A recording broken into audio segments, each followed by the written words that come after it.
Hey, up top, it's Eli again, wishing all of you peace, positivity, and prosperity on this wonderful day. Now, by the YouTube title, you see that we are doing our Q&A answering session. Um, I appreciate everyone's patience and kindness, and of course all the comments too. It really was amazing seeing the turnout that we had. Now, without any further hesitation, let's get into this. Alright, so our first comment on our Q&A post was by Richard Anderson GJ8WR, or by Richie. Alright, Richie said, "Can you share your story or testimony?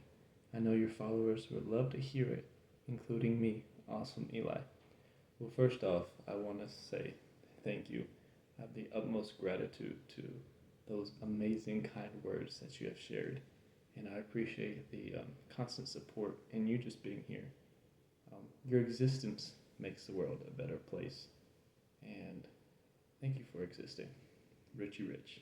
But yeah, I'd be happy to share my story, and I'm glad you asked. Um, so, where do I start? Um, my testimony. I'll kind of do something more along those lines. Um, so I was, born in Florida. Didn't have a beach house or nothing like that. Lived in a little city that's kind of just like a drive-through city. It's actually ranked one of the at the highest cost of living for the lowest wages because everyone lives there as military and they just live there and then drive to work or drive down to the fancier cities. And growing up, say it was nice, it was good, and then it all kind of changed one December.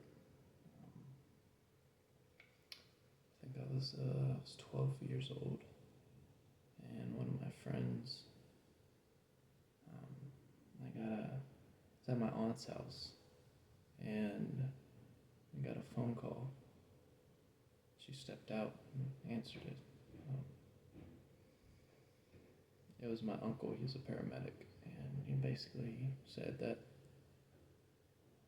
a teenager, since he was 13 at the time, had hung himself in his backyard. And yeah, I never really showed anyone that it affected me. When I went to his funeral, I didn't like, I saw the casket from afar, but I didn't walk up and look at him because I just couldn't believe it. And I did this weird thing in my brain to where I deviated and disassociated. I kept thinking, oh, let me think about this or that, so I couldn't think those thoughts. And I really alchemized it, maybe not in a positive way, because it continued to linger on. And then a little later in my life, like 3 to 4 or 5 years later, my uncle and aunt, they could have been my cousins. I'm unsure about the actual relation of like where it lies on that level. I just know they were close family members. They had been murdered, and we had to go to court and basically see all the photos from that. And I'd say around that time, like I held in the stuff from the suicide, but around that time I really started to go downhill as far as substance abuse. Now, before I even tried anything, I'd obviously drinking before. My parents, we grew up drinking a glass of wine with dinner, and that's just how we did it.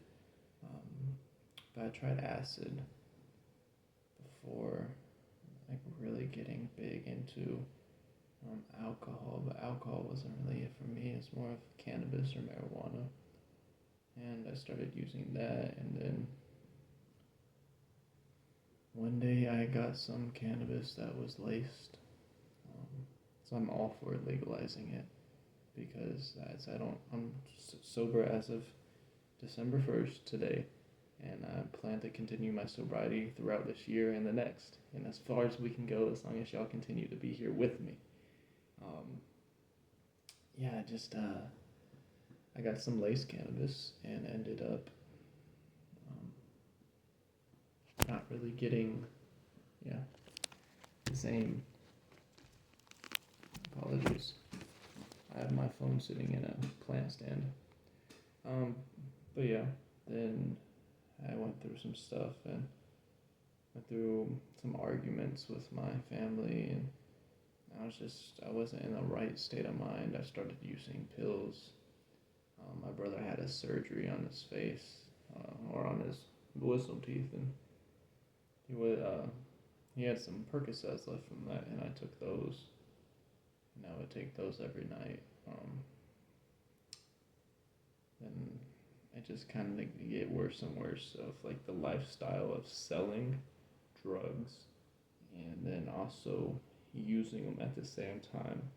I ended up using what I was selling and vice versa, selling what I was using, which is like the number one rule you don't break when selling drugs. I'm not trying to tell anyone how to sell drugs, but don't sell drugs. And if you're selling drugs, don't do that. Yeah. And yeah. Then eventually I ran away from home and had some pills on me and some cigarettes, and I ended up doing some drugs, almost overdosing. Got arrested. I lied, I cheat, I stole basically when I was in that state of mind. I I took from people who I didn't know who they were, but the most important thing is I took time for myself, what I could have been developing into a better productive member of society, and ended up having like 5 felonies and some misdemeanors. Went to court, went to rehab. Right when I got out of rehab, started hanging around the same crowd, but luckily the universe sent me um, somebody in my life that took me out of that situation. Went out to Texas with them, to where it all kind of fell apart, and I came back here. Didn't really have anything for myself. Luckily, I had some amazing people take me in, and they really helped me kind of get through that initial push. They helped me get into college, helped me get my first job, and I became I got my EMT certificate. Unfortunately, last December I got my EMT certificate, but I still haven't been able to work as an EMT because about a month or two into this year, I dislocated my patella dancing around, being dumb. And then about like 3 months after that, could have been less, but I was healing up and still doing my classwork and everything because I was still in college, but when I was in the hospital. And then I was trying to start my own tea brand because I saw that basically that 95% of our serotonin. So serotonin works in the brain alongside dopamine and oxytocin and basically all these things that make you feel good and be happy. And I was very depressed, and I was like, well, let me study on like why I have this fucking depression. And I found out that 95% um, of our serotonin, is produced in the gut. And I was like, okay, I can do something with this. So I just wanted to make a tea that basically had all these good ingredients in it that would naturally. So it wasn't like you were drinking serotonin, but you were drinking inhibitors of serotonin. So your body would produce natural serotonin. That's why it's like soul food's really good for you, like food that's made with love, because the way that it works with your body, because everything boils down to energy, frequency, and vibration at the end of the day. And yeah, gave myself seizures trying to create a tea brand. Then right after the hospital, I said I need to go hop in the ocean, have a kind of get cleansed. I was still having a lot of pain and stiffness from seizures, and I went down about probably 65 feet down.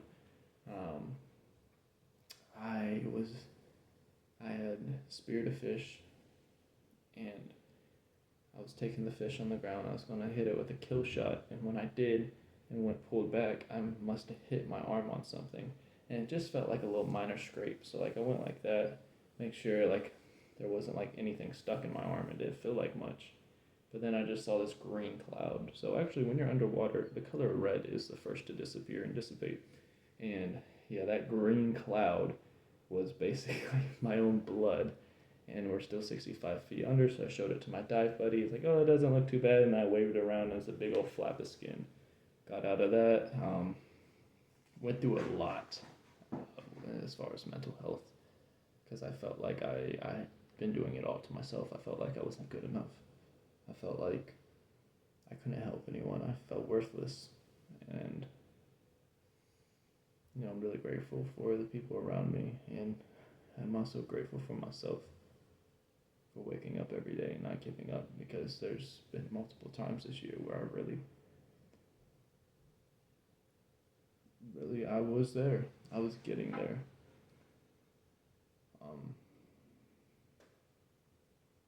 But yeah. And then when I was like 12 or 13, I really wanted to be a YouTuber. But I think it kind of like it dissipated when everything happened with my friend killing himself. And that kind of pushed me, away from that. But recently I was like, and I got into creating music during the time of dropping out of high school, going to rehab and all that. Music actually saved my life as a way of journaling, basically, and expression. I think music is great, journaling is great, expression is great. I think we should have less suppression and more expression at the end of the day. And yeah, so I was like, okay, I want to get back. I want to start doing YouTube. And start off, I was like, I just want to make people smile. So I was doing dumb stuff. And I was like, man, I was doing all these like things for spirituality, like manifestations and affirmations. I was learning all these things about neurology, about how to make yourself happier, and all these like amazing, basically miraculous works that you can do for your brain, your spirit, your body, your mind, everything to enhance your state. And this, I was kind of like, if I can't make a tea brand to help make people happier, maybe I can do something for people. I can remind people of their self-worth because I've been there. I've been down on my fucking, pardon my French, but my dick in the dirt, down on my ass, just really wishing that something would change and feeling like my external outcome was a result of my internal ability, when really life gives you all these tests and testaments to prove your resilience, to make sure, all right, yeah, you're on the right path. The universe wants to make sure you're the right one to choose to go change the world, and that's how I've been looking at it. This has all been a learning journey. I will say seizures are, I would never look at anyone with epilepsy in a like some type of way. Like I can't even begin to comprehend what that's like, living with that constant fear, because my seizures were acute. They happened, and they didn't happen past the 3 seizures once I got in that. Well, I guess it happened when I was in the hospital too, but after that, once I recovered, I haven't had a seizure since. And we're not gonna have any seizures. I'm gonna stay alive because I gotta be alive for y'all. I gotta be alive for me. I gotta be alive for this world, and y'all have to stay alive for me too, because I need y'all here. I really do. Y'all make this all possible, especially you, Richie Rich. Anyway, getting into the next comment, which I will probably label this in the video, just in case that person, y'all don't want to sit through all that and y'all just want to see my response to this, but y'all are probably okay with it. I'm just always trying to like mitigate and deviate things to make other people's lives better, because I really worry about upsetting other people. Yeah. BK-NQ5JF or BK13 commented, I too am curious. What resulted in you creating this sort of content, and what life experience led you here? Basically, in lack of better words, I feel like there's a younger version of myself who doesn't have this wisdom that I have now. and I'm the only person that can give it to them and can put it out there. And I can't stop. There's days where it's hard and I don't feel like, I'm like, why am I creating content when I don't feel like this light, like this pillar that people should look up to. Why would they want to listen to me, basically? I'm like, there's someone out there, that there's a younger version of myself, because I feel at the end of the day we are all the same person in just different experiences, because we are all eternal beings in a human experience. This is all of our first life here. This is why I stress you don't have to be perfect. Everyone wants to start a business, be their own boss, but like, not to go into religion, because I really want to, I don't think religion is okay, but it's used in other ways, because Jesus wasn't Christian, Buddha wasn't Buddhist, Muhammad wasn't Muslim. There's all these different things as like that separate us, like Christians and Muslims fighting all the time, which is very ironic and strange. But basically, what I was trying to get to with that point is that Jesus worked as a carpenter from like the ages from 14 to 30 when he knew that he had a greater purpose. And that just shows, like, I feel like the point I'm trying to make with that is that you don't have to be where you want to be right now, because you are where you need to be and you are okay and you are doing a great job. You also don't have to have it all figured out. One step at a time. That's all it takes. And you can climb that mountain. You can march the marshes. Um, as far as life experiences, I got a little off topic. But when I was younger, I'd like to say I have amazing parents.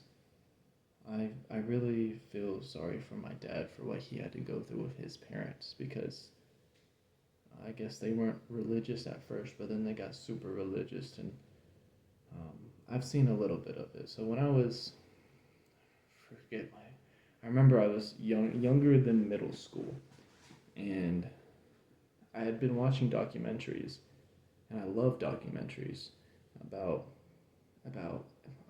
evolution, um,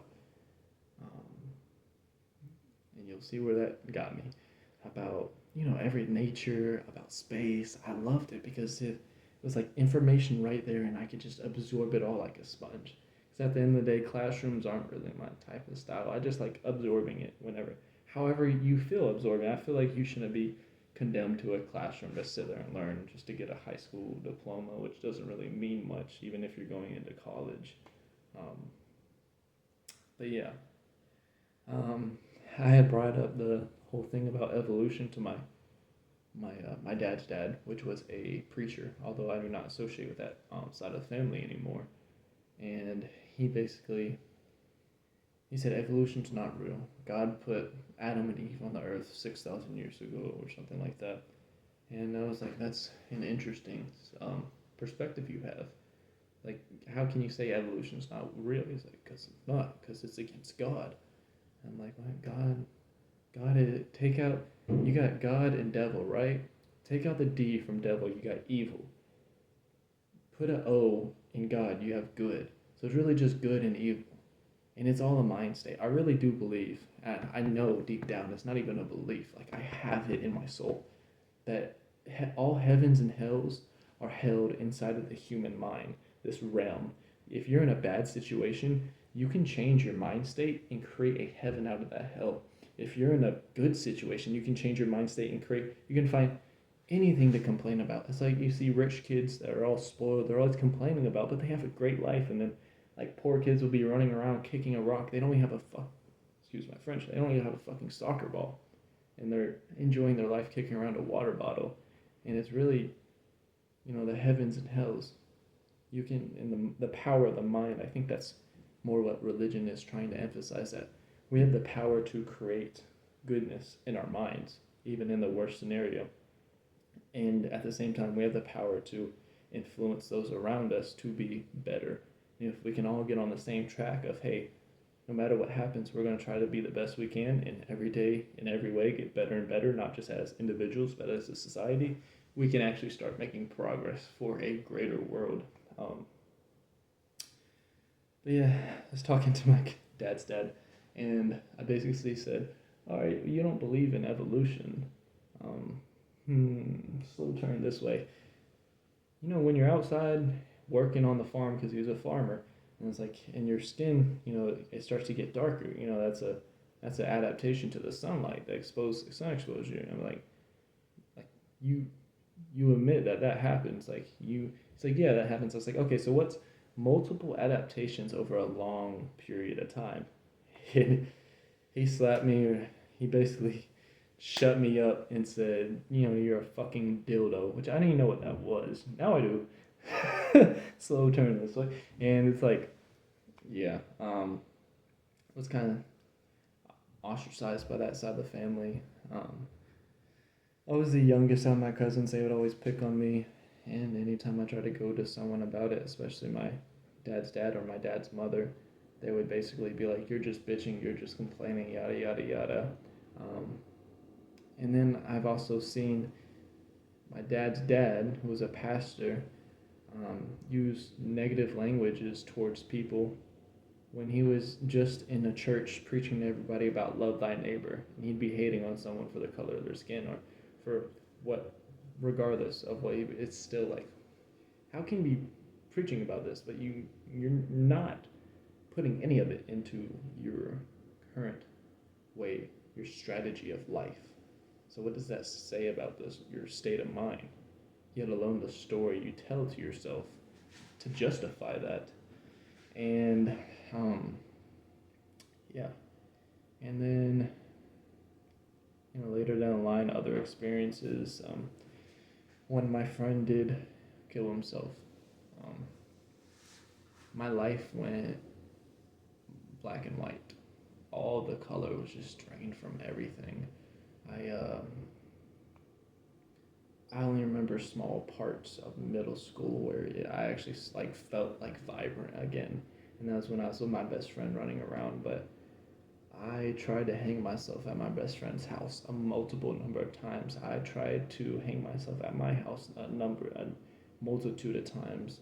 I tried to slit my wrist late into my high school years a multitude of times.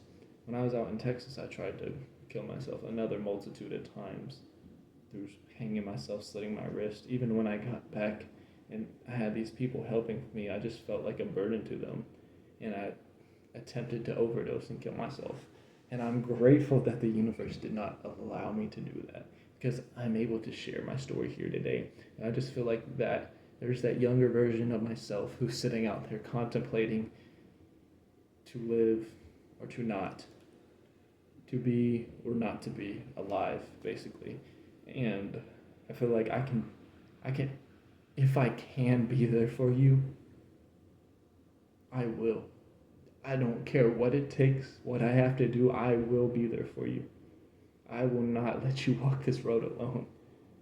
If there's even if you just see my video or a short that I post that just says, you're worthy, you're enough, and that's all you see your whole life. You don't subscribe to the channel, you don't like, you don't comment, I don't care about any of that. You see it, and it changes your perspective for the day. On a day where maybe you were going to go home and run into some bullshit with your family, or excuse my French, or something would happen, and you just got, I don't want to do this anymore, and you had that thought to kill yourself. I want my words to echo in your brain that you are enough, you are worthy, you are loved, you're deserving of compassion and respect, you are amazing. And that definitely, I would say, is a life experience that puts me, life experiences, excuse me. But in other words, I have went through recent things, per se, seizures, and I've had a couple of different attempts this year. Not attempts really in the word of attempt, like going into the hospital, getting rehabbed, because I never really had that happen. I've never really, not that I never got caught, but I never allowed other people to see me cry. I would cry alone at night. I never allowed to see other people see me try to end my life. I always try to do it in silence, away from everybody, because I knew that survivor's guilt of because when my friend killed himself, he texted me before that. So I wasn't allowed to have a Facebook, but I made one against my parents' will. And my brother got mad and basically snitched on me for it. So I lost all phones, all access to anything. And I guess he had texted me, basically asking for my number so he could talk to me. And I wasn't able to reply to him. And, a couple of weeks after that text was sent, he killed himself. And I'm getting better at not blaming myself for that, but it's still very hard. The survivor's guilt is